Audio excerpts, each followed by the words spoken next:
ഞാൻ federation of business ഓർഗനൈസേഷൻ്റെ general സെക്രട്ടറിയാണ്. ഞങ്ങളൊരു 50 അസോസിയേഷനുകളുടെ കൂട്ടായ്മയാണ്. ഈ ബഡ്ജറ്റ് ഓവറോൾ വ്യവസായ സൗഹൃദ ഒരു ബഡ്ജറ്റാണ്. വ്യവസായികൾക്ക് കേരളത്തിൽ വ്യവസായം ചെയ്യാൻ പറ്റുന്ന അന്തരീക്ഷം ഉണ്ടാക്കുന്ന രീതിയിലുള്ളൊരു ബഡ്ജറ്റിൽ വ്യവസായ വകുപ്പിനും അതുപോലെ ടൂറിസം വകുപ്പിന് അതുപോലെ IT സെക്ടറിന് അതുപോലെ വിഴിഞ്ഞം തുറമുഖത്തിന് 1000 കോടി അങ്ങനെ ഒരുപാട് ബഡ്ജറ്റ് അലോക്കേഷൻ ഉണ്ടായിട്ടുണ്ടെങ്കിലും ഈ കയറ്റുമതി വ്യാപാര മേഖലയിൽ കയറ്റുമതിക്ക് ഉള്ള പ്രൊവിഷൻസ്, അതായത് കശുവണ്ടി, അതുപോലെ കയറ്, ഫിഷറീസ്, മത്സ്യബന്ധനം, ഇതെല്ലാം ഒരുപാട് വിദേശ നാണ്യം നേടിത്തരുന്നതാണ്. ആ മേഖലയെക്കുറിച്ച് അതിൻ്റെ വിദേശ വ്യാപാരത്തിലുള്ള ഒരുപാട് വിദേശ നാണ്യം വരുന്ന മേഖലയെക്കുറിച്ച് ബഡ്ജറ്റിൽ പരാമർശിക്കാൻ ധനകാര്യമന്ത്രി വിട്ടുപോയിട്ടുണ്ട്. അതുപോലെ തന്നെ വ്യവസായികൾക്ക് ഒരു എൻ്റർപ്രണർ സപ്പോർട്ട് സ്കീമുണ്ട്, ESS, 500 കോടിയോളം രൂപ വ്യവസായികൾക്ക് കൊടുക്കാനുണ്ട്.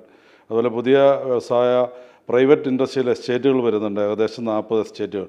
ഒരു എസ്റ്റേറ്റിന് ഇൻഫ്രാസ്ട്രക്ചർ ഡെവലപ്മെൻറ്റിന് 3 കോടി രൂപയാണ് ഗവൺമെൻറ് കൊടുക്കുന്നത്.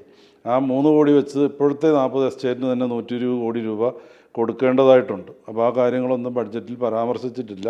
എന്നിരുന്നാൽ തന്നെയും ഈസ് ഓഫ് ഡൂയിങ്ങിൽ ഒന്നാമത് നിൽക്കുന്ന കേരളത്തിന് വ്യവസായ ഹബ്ബാവാൻ പറ്റുന്ന രീതിയിലുള്ള എല്ലാ കാര്യങ്ങളും, അതിവേഗ കോറിഡോറാകട്ടെ, അതുപോലെ നമ്മുടെ നാഷണൽ ഹൈവേയുടെ വികസനമാകട്ടെ, അങ്ങനെ ഒരുപാട് കാര്യങ്ങൾ പറഞ്ഞുകൊണ്ടുള്ള ഒരു വ്യവസായ സൗഹൃദ ബഡ്ജറ്റ് തന്നെയാണ് വന്നിരിക്കുന്നത്.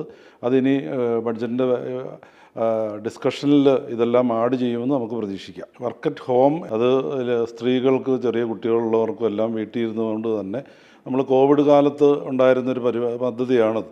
അതിപ്പോൾ ഗവൺമെൻറ് കൊണ്ടുവരുന്നത് സ്ത്രീകളുടെ ഉന്നമനവും, കൂടുതൽ സ്ത്രീകൾക്ക് തൊഴിലിന് പോകാൻ, വീട്ടിൽ നിന്നുകൊണ്ട് തന്നെ ആ തൊഴിൽ ചെയ്യാൻ പറ്റുമെങ്കിൽ പിന്നെ പോകേണ്ട കാര്യമില്ലല്ലോ. അതിനു വേണ്ടിയിട്ടാണ് ഗവൺമെൻറ് കൊണ്ടുവന്നിരിക്കുന്നത്. അതൊരു നല്ലൊരു കാര്യം തന്നെയാണ്. കാരണം ഈ കല്യാണം കഴിഞ്ഞ സ്ത്രീകൾക്ക്, അതുപോലെ പോകാൻ പ്രായമായ അമ്മമാരുള്ളവർക്കെല്ലാം വീട്ടിൽ നിന്നുകൊണ്ട് തന്നെ അവരുടെ ജോലികൾ നിർവഹിക്കാൻ പറ്റുന്നൊരവസരം അതിലൂടെ സംജാതമാകും. അതൊരു ഗവൺമെൻറ്റിൻ്റെ ഒരു ഗുഡ് ഇനീഷ്യേറ്റീവാണ് എന്ന് തന്നെയാണ് നമുക്കതിന് പറയാനുള്ളത്.